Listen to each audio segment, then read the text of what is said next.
So today we shall continue with gaseous exchange, but let us start with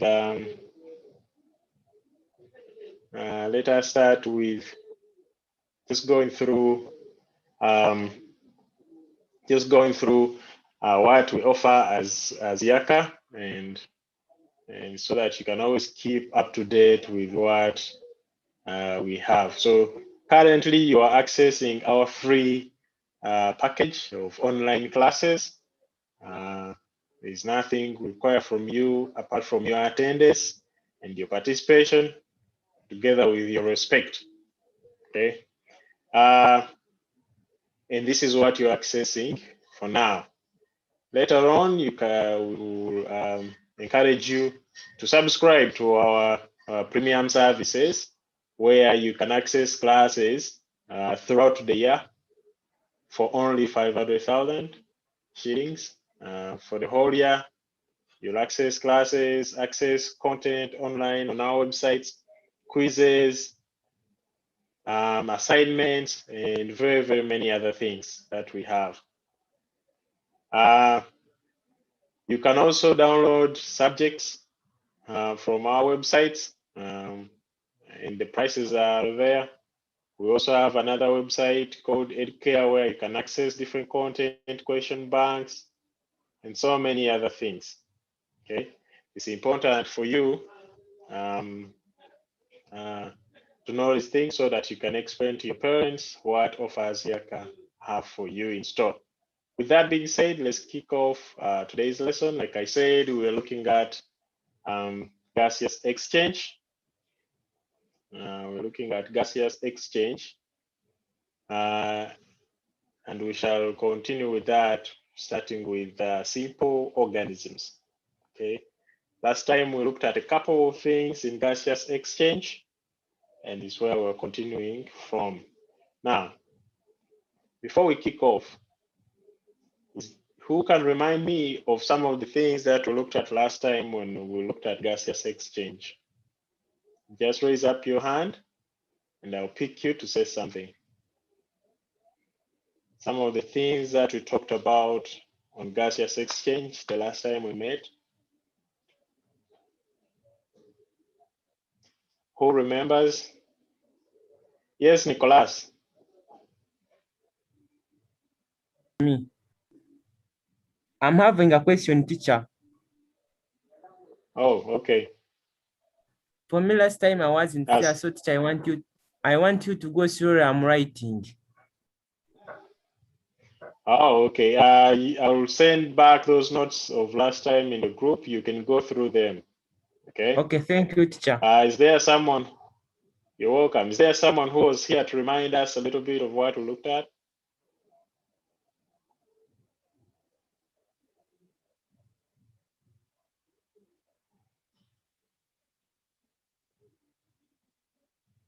Anyone? Or you hope, do you remember? Michael, last time you participated a lot. You should be remembering what we looked at. Hope, Michael. Yes, please. What did we look at last time? We were looking at how different animals and plants, basically different organisms take in food and utilize it, and their relationships with their food sources. Okay, so now Michael attended also the senior 2 class. Now you remember the senior 2 things. The things that we looked at in senior 3, Michael. You attend many classes, so now you're confused. Oh, yeah. Sorry. We're looking at respiration. Okay. Yeah. So we looked at gaseous exchange, how it facilitates in the respiration processes of plants. We mainly concentrated on plants. So today we'll concentrate on simple organisms. Ensure always to go through the notes when I send them in the group. Okay. So today we'll concentrate on the simple organisms. Now, simple organisms like amoeba, paramecium, hydra, in jellyfish, they have a large surface area to volume ratio. Last time we explained what surface area to volume ratio means. Today we shall even understand it more. So in such organisms, gaseous exchange takes place over the whole body surface. And because of their small body volume, diffusion alone is enough to transport oxygen and carbon dioxide into, around, and out of their bodies. So when you look at these organisms, they're very small, meaning they have a very large surface area to volume ratio, which enables gases to diffuse through their bodies quicker, and they don't need an external, or they don't need a pumping organ to pump blood that contains the gases all over the body. Diffusion alone is enough because they're very, very tiny organisms. Okay. For large organisms like insects and vertebrates, they have a smaller surface area to volume ratio compared to the small organisms. In these organisms, gaseous exchange takes place in specialized region of the body known as the respiratory surface. The respiratory surface is part of the respiratory organ, and it is actual site of gaseous exchange. So for other organisms that have a smaller surface area to volume ratio, meaning these are bigger organisms, they have a specialized organ that works on respiration, or that facilitates respiration. Okay, so it is important to understand that those that are big, those organisms that are big require a respiratory organ. And being big means you have a small surface area to volume ratio. Remember, if you have questions, you ask. Now, here is a picture that will help us understand. Someone is raising up their hand. Do you have a question? Infinix Hot 6. Please remember to rename your Zoom to your real names. Infinix Hot 6, you have a question, please ask.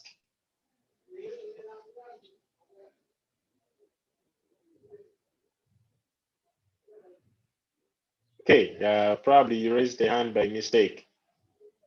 So, like I was saying, this is a diagram to help us explain what surface area to volume ratio means. Now, we have a variety. Let's say these are organisms, okay? From small to big organisms. There are 3 organisms. Let's say this is a bacteria, very small, okay? Maybe that's a bacteria. Let's say this is a rat, okay? A rat, everyone knows a rat. Okay. Then let's say this is an elephant. Let's say that is an elephant. So we have from small to big. Here, when you look at the surface area, okay, the surface area of this small one can be very small, of course. The surface area can be 6 centimeters squared. Okay, we all know how to calculate the surface area of an object or anything from math. So it can be 6 centimeters squared, and the volume, since it also has a small volume, okay, it can be like 1 centimeters cubed.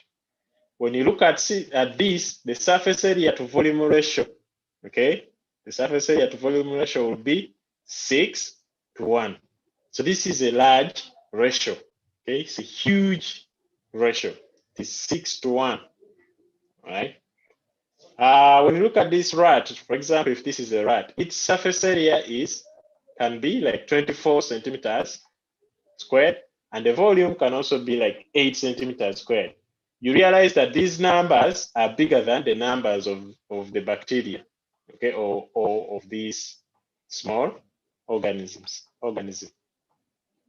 So the numbers here for this rat, let's say if it is a rat, they are bigger than the numbers of these. But look at the surface area to volume ratio. The ratio becomes smaller, okay? The ratio becomes smaller. So the ratio is of this one is 3:1. Yet the one for the smaller organism was 6:1, meaning the one for the smaller organism is bigger than the one for the bigger organism. Okay. Again, when you look at this bigger organism, which we called the elephant, its figures are also bigger than the rat or the next small organism. The figures are bigger. When you look at the surface area and the volume, way bigger. But in return, that makes the surface area to volume ratio even smaller. Okay, so the biggest organism here has the smallest surface area to volume ratio. Okay, that's what that means.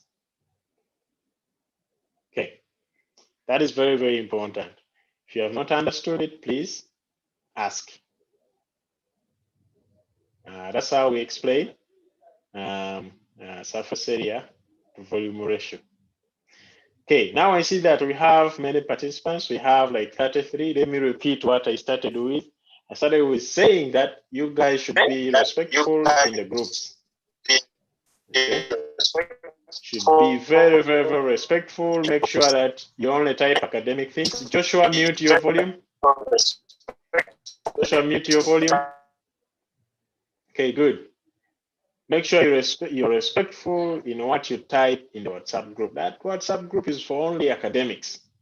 Okay, only and only academics. If you have a question of a certain topic, or if you are confused about something, you ask. Okay, do not just reply to text. We don't have tags to show you that this is a teacher, this is not a teacher. But even if we don't need those tags to be respectful.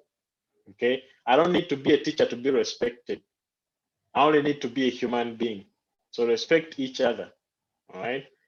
Make sure whenever you reply respectively. You reply academically. Do not apply sarcasm. Do not apply satire. Do not send in inappropriate things in those WhatsApp groups. If you want to enjoy WhatsApp, you can create your own group on the side, add the members you want to chat with, and enjoy. But do not use the Yaaka WhatsApp groups for your enjoyment.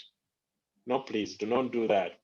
If you want, create a different group, add the members you want to have fun with, and go ahead and have fun. Okay, but these ones, the ones that we created from Yaaka, are for only academics. Okay, I want to sound that warning to be clear to everyone. If we see that you're continuously disrespecting those rules, we shall remove you from the group, and you'll miss out from this opportunity. Okay, you'll miss out, and that will be on you, not on us. All right, now that is out of the way, we can continue. So we have seen surface area. If you have a question, please make sure you ask. And here is the explanation of what exactly I've been saying. Therefore, the surface area of a volume to volume ratio of a small organism is larger than that of a large organism. And this facilitates faster diffusion to the various body tissues and respiratory surfaces and other things. Okay, so that I said already in my explanation. Small organisms also have a short diffusion distance. It takes less time for gases to move to all parts of the body. Most of them are single-celled, and some have just one layer of cells. So that one also explained that if you're small, then the distance for those gases to travel is small. But if you're big, the distance is also huge.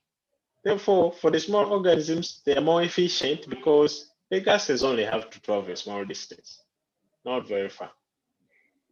Large organisms, on the other hand, have small surface area to volume ratio. This reduces the rate of diffusion. One cannot meet the respiratory demands of their large bodies. Okay. Like I also explained that for the larger organisms, the ratio is small. And when the ratio is small, that means the gases have to travel a long distance. Okay, they have to travel a long distance, therefore they are not that efficient like the small ones. Large organisms, you see that they also have a large diffusion distance, like I've said. They have many layers of cells, they're huge. So they develop mechanisms to reduce on the distance.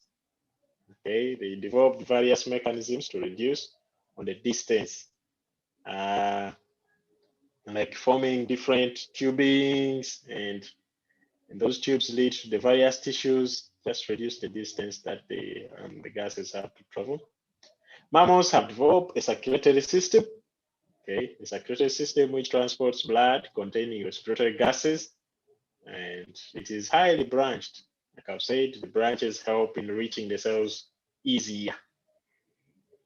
For the insects, have the tracheal system, which is finely divided tubes or tracheos, and these also carry the respiratory gases. Okay, very good. So yeah, these are the various explanations of big versus small, or small versus big in terms of surface area to volume ratio, and how efficiency is facilitated. So you'll have, I'll send out these notes, you'll have to go through them so you can be able to answer the exercise that I'll send in the group for you to do and submit. Okay, also make sure if you have a question, you ask. I want you to do well on that exercise. Okay, let's look at examples of the respiratory surfaces and their corresponding respiratory organs. Okay, let's look at amphibians. See, amphibians have a couple of respiratory organs. When you look at amphibians have lungs, they have the skin, and the buccal cavity. The buccal cavity for respiratory exchange. All these help in amphibians. Okay, sometimes when the amphibians are young, they will have gills. Okay, later they develop lungs, and then after developing the lungs, they can use both the lungs, the skin, plus the buccal cavity for gaseous exchange. They can use all. The surface, the respiratory surface in the lungs, of course, it is the alveolus. Okay, when there are many, we call them alveoli. And then on the skin, it's the skin surface. And in the buccal cavity is the mouth, the opening, the mouth opening. In the buccal cavity, it is the buccal cavity epithelium. Okay, that is the respiratory surface. You see, the respiratory organ is different from the surface. The organ is where the surface is found. The surface is exactly where the exchange takes place.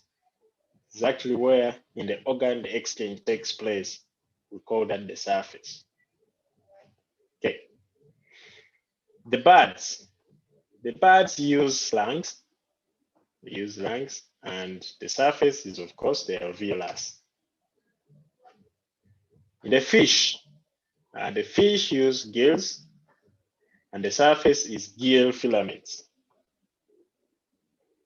For the insects, they use the tracheal system, and the surface is the tracheoles. Mammals, of course, use lungs, and always for the lungs, the surface is the alveolus. Tadpoles, these are the young amphibians when they have just hatched. They use gills, and the surface is gill filaments. Okay, these are the respiratory surfaces and their organs. Any questions on that? If you have questions, please you ask.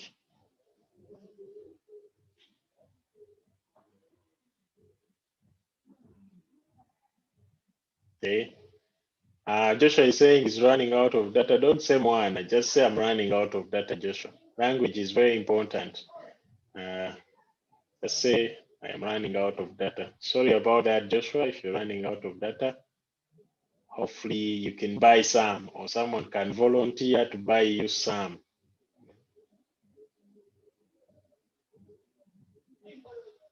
Okay.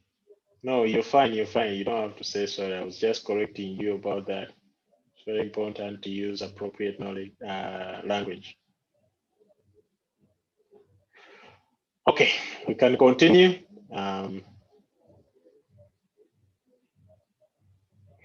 Let's look at gaseous exchange in insects. Gaseous exchange in insects. I have a question for you right here on gaseous exchange. Someone is asking a question. Let's first see. Maggie, you have a question? So first put back the table. Oh, you were noting down something? Yeah. Oh, don't worry. I'm going to send out the notes, okay? Is that okay? Okay. Yeah, I'm going to send them out in the group. You view them and then copy if you want. You don't have to worry about that. For all of you who are taking notes, don't worry. The notes will be coming in the WhatsApp group, okay? I'll send them there. And then you can note down. Right now, I just need your attention for you to listen and understand. And if you have questions, you ask. That's what I'm asking of you right now. Do not worry about copying the notes. You'll copy later if you want. I'll send them. All right, Maggie, that's a good concern, and it has helped me communicate to the rest of the members who are struggling with the same. So just listen, understand, ask questions. That's all. So I was saying I have a question for you on this one. What is the respiratory surface in insects? How do we call the respiratory surface that is found in insects? Raise up your hand and tell me the answer. Hope. Hope. Pardon the question. Oh, you didn't hear the question. The question is, what is the respiratory surface in insects? Tracheas. The tracheas. That is very, very, very correct. Good job. Okay. And how do we call the respiratory organ in insects? Who is going to answer this one? What is the respiratory organ in insects? Nicholas? I think, teacher, it is the spiracles. Spiracles? Maybe. Good try. Peter?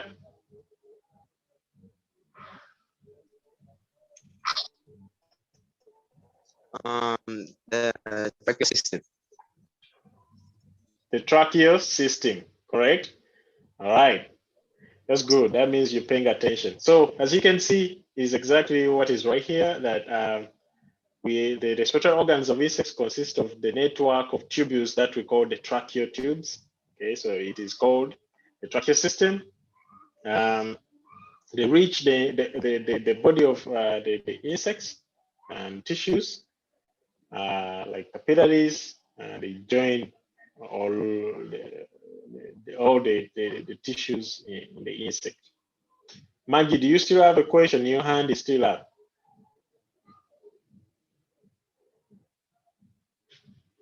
No. Okay, you can put your hand down.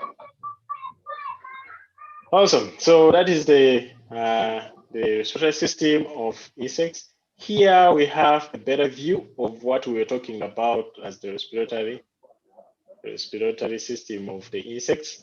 As you can see, we have the tracheos. Okay, they are the smallest ones here. The tracheos. Okay, and then we have the air sacs. The air sacs help in storing these gases as they move throughout the body. We have the trachea. The trachea are the bigger tubes, okay, before they branch out into tracheos. The trachea, and then the spiracles. Spiracles are the openings to the surface. They are not the respiratory surface. Okay, I hope I'm clear on that one. I don't know, it was, I don't know who gave that answer, I've forgotten the name. Charles. So, it was Charles? Yeah, whoever gave the answer, The spiracles are not actually the surface, the respiratory surface. These are just openings to the environment.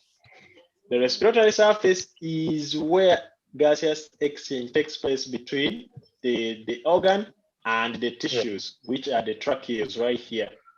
Okay, those small endings. Right. Any questions on this one?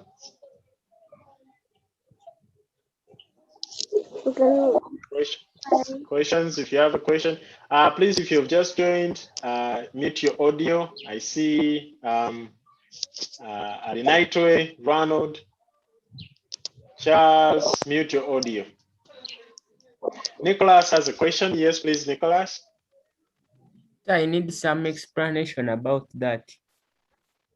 Okay, more explanation? Yes, teacher. Okay, let me repeat one more time, and then we can move forward. So like I said, we have the trachea. The trachea are the bigger tubules, okay, the bigger tubes that are in the insect connecting to the different tissues, okay? The spiracles are the openings. Someone has their audio on. That audio disturbs when I'm talking. Charles and Ronald. Charles and Ronald, mute. Tracy, mute your audio. Okay, Charles, good job. Tracy, you're the one remaining to mute your audio.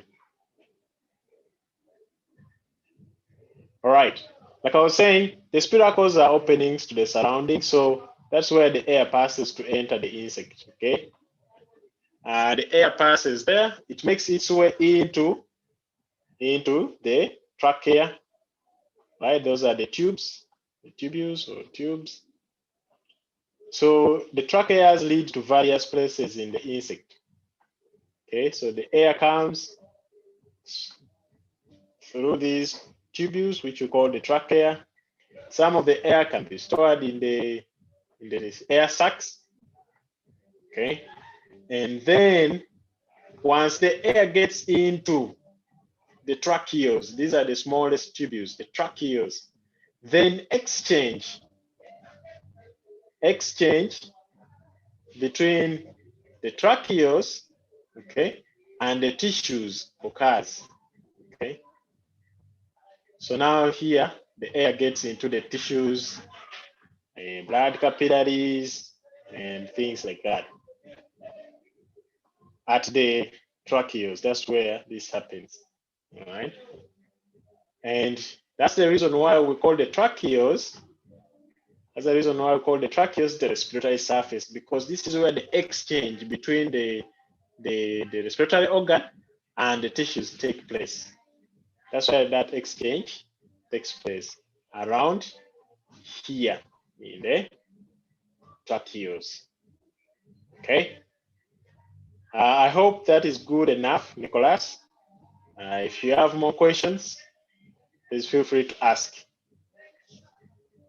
If you have a specific question on something you have not understood, you can ask. Okay. All right. If there's not any other questions, I hope, Nicholas, you've gotten what I'm saying. You can continue. So let's look at the ventilation mechanism in these insects. When the abnormal walls expand, the internal pressure reduces and the volume increases. Okay, so what this means, if we go back to our picture, the abdominal wall,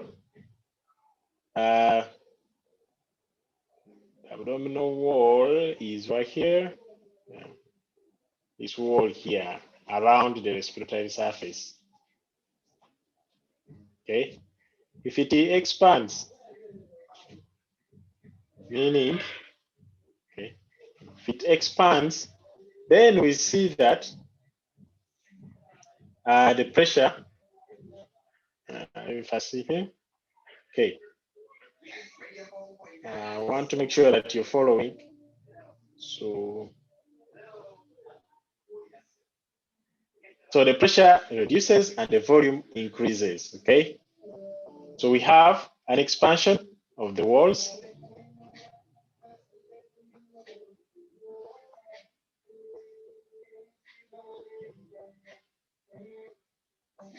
We have the abdominal wall here. It is expanding, pushing against the external environment.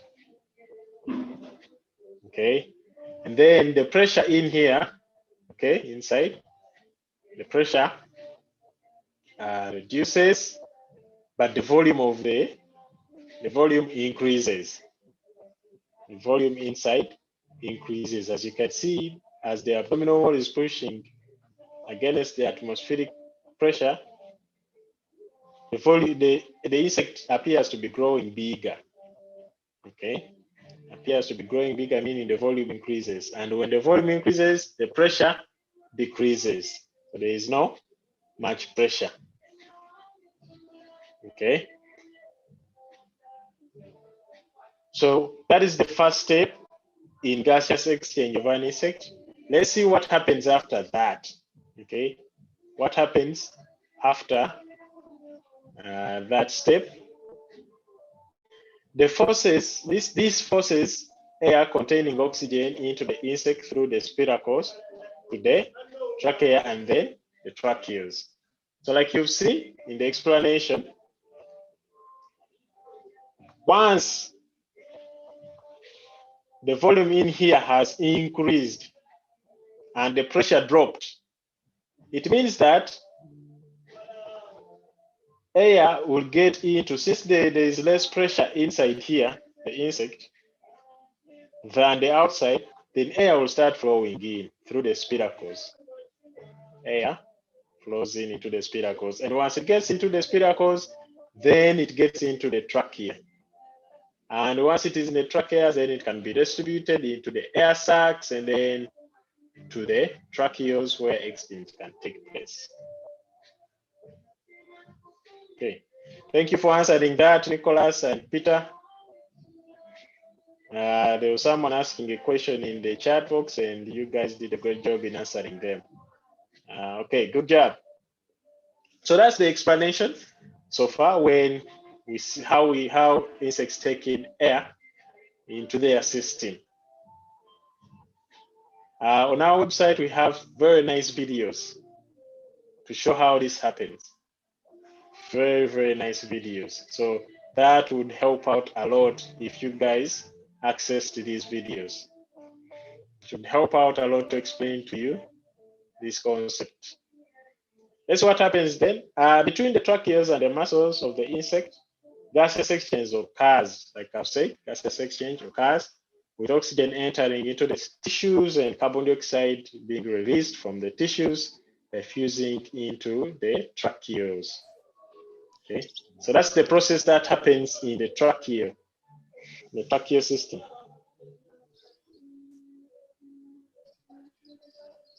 Okay, good job. How exhalation happens is the opposite of all that I've explained. The abdominal wall contracts, internal volume decreases, while pressure increasing.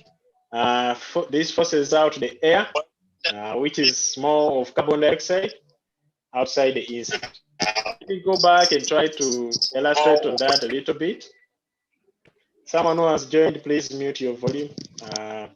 Ronald, you're struggling with your volume. Please mute it. Ronald, mute your volume. Okay. So like I was saying, the exhalation process is the opposite. Is the opposite to the inhalation. What happens is this abdominal wall pushes into the insect. Pushes into the insect.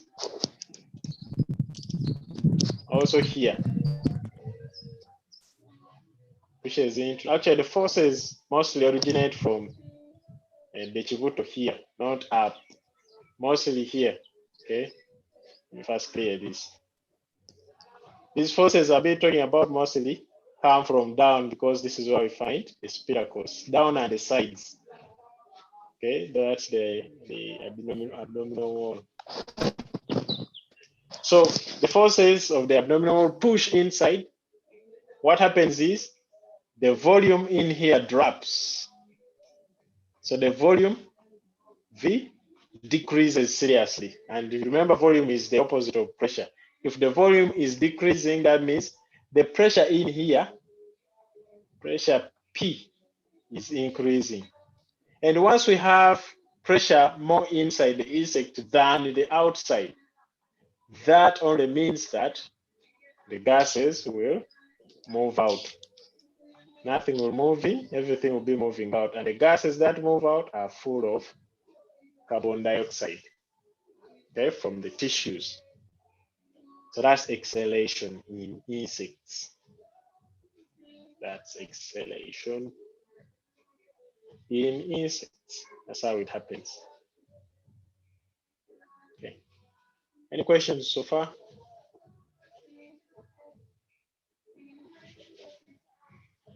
If you have a question, you ask before we go on to the fish.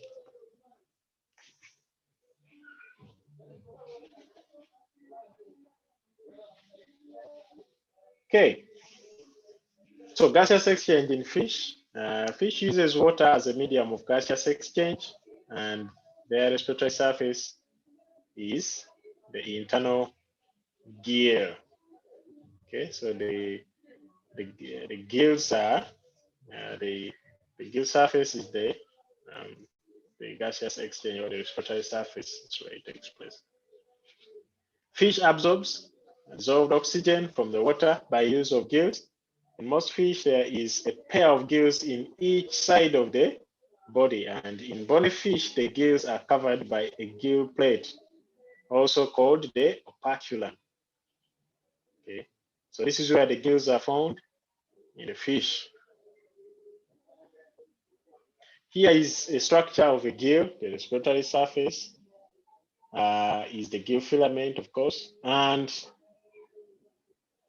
we have the gill raca, the gill arch, and then the filaments. Gill filament, where the gaseous exchange takes place, right here. Okay, this is the surface.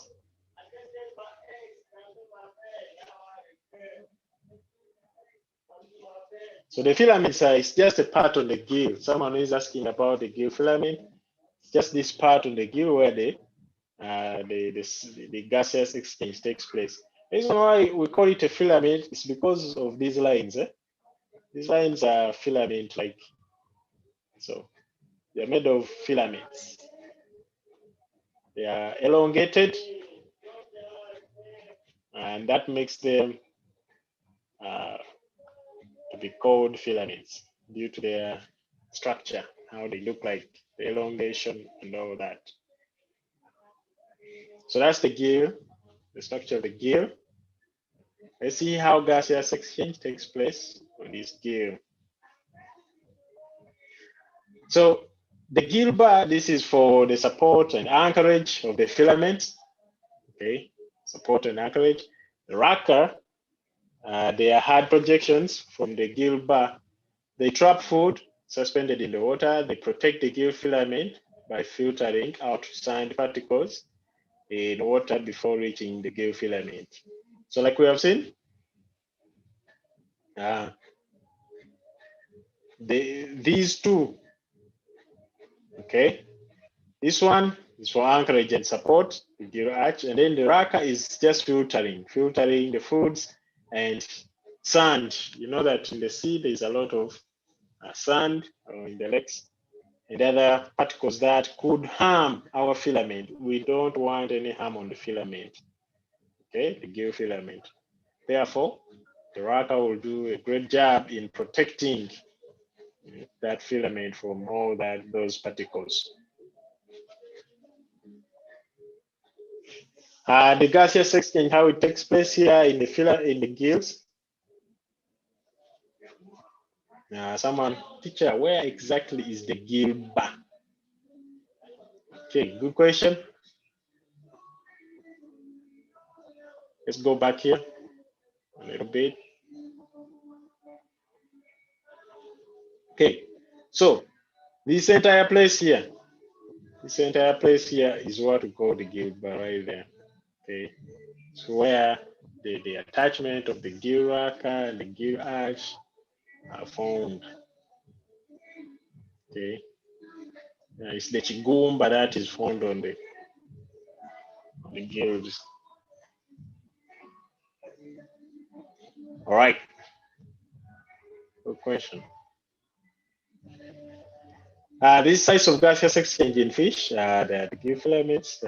They are finger-like projections with increase in surface area for gaseous exchange. Okay. Remember, surface area is key. They have a network of capillaries whose blood moves in the opposite direction with the water. This we call countercurrent. Okay. So the blood vessels around the gills move in the opposite direction. There's a picture that will explain that better. We shall look at it.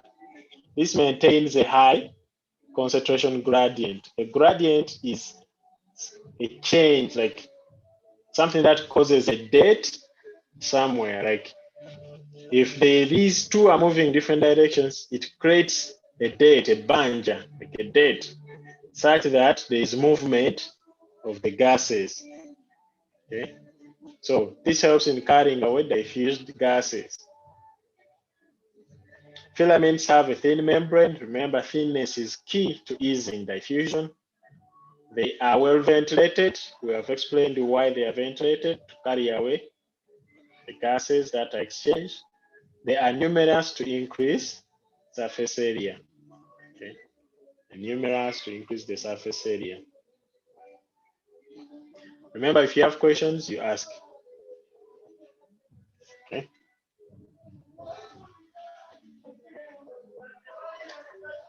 All right, so the gas found in the air and water is most plants and animals need to live is oxygen. Okay, so the dissolved oxygen is what fish benefit from. So this is the mechanism in the bonefish. Someone is raising up their hand. Yes, please, Nicholas. Can you tell me again why they are all ventilated?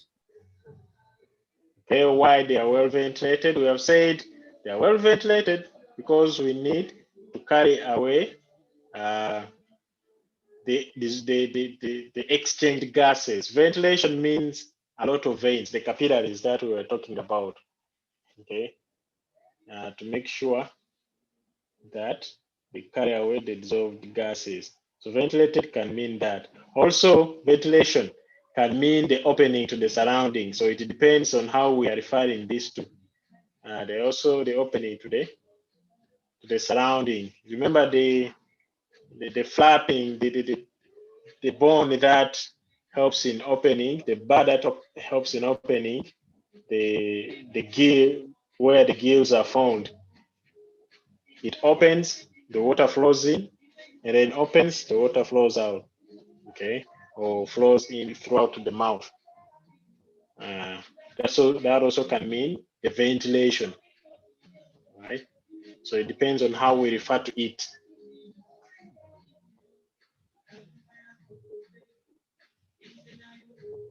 Okay, so movement of water inwards, the inward movement of water, meaning the water coming through the gills or the mouth, depends, shall see, depending on what is happening. So water containing dissolved oxygen is allowed into the body of the fish. The fish closes the operculum or the gill cover, okay, and opens the mouth. This is how water enters into the fish. Opens the mouth, then the operculum is closed. Those are the two things to note here. Then it lowers the flow of the mouth or the buccal cavity.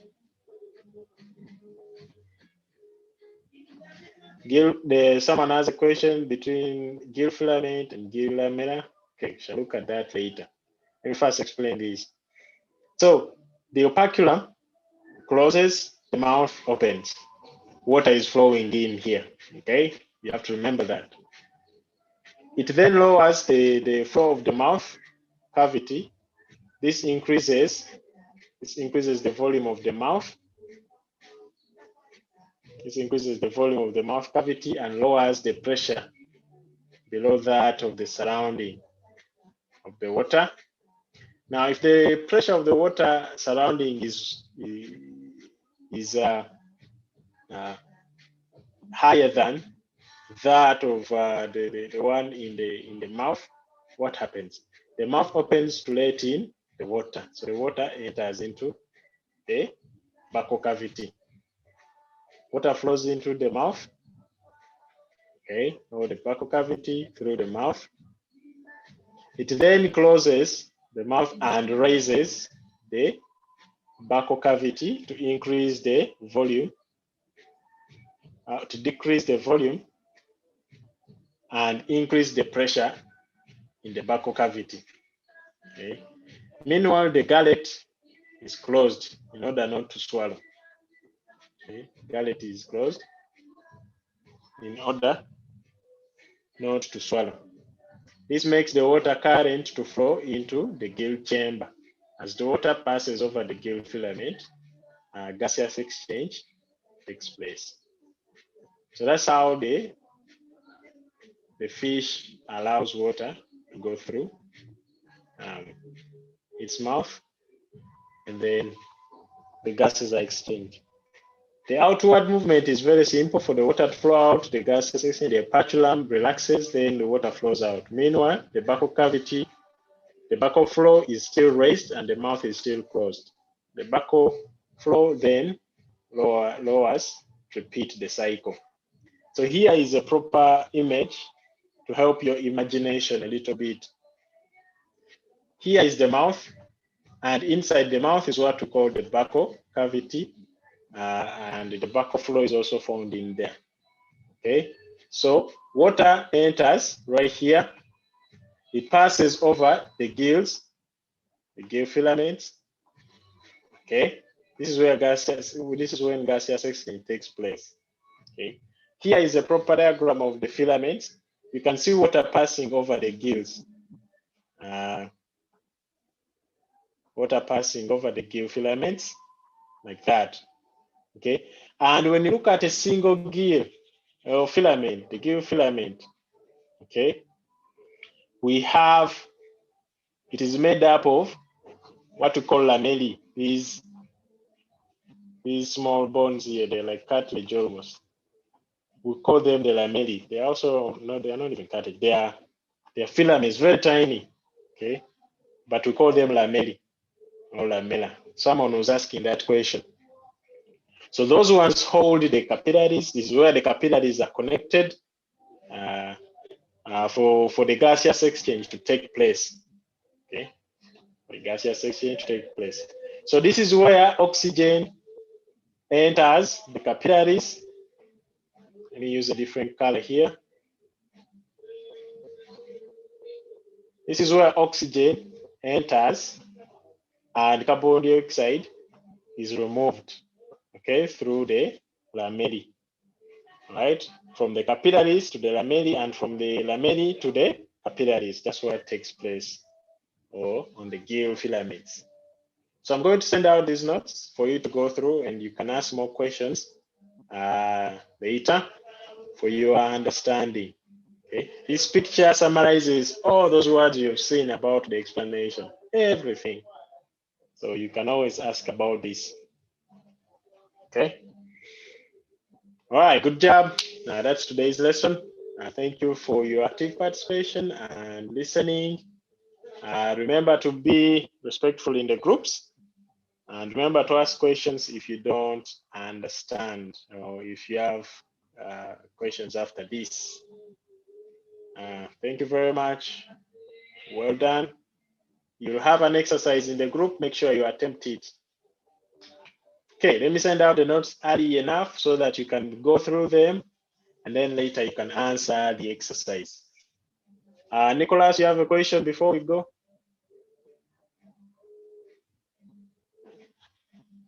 Teacher, Yes. you mean teacher, you mean teacher Say what? immediately now I can access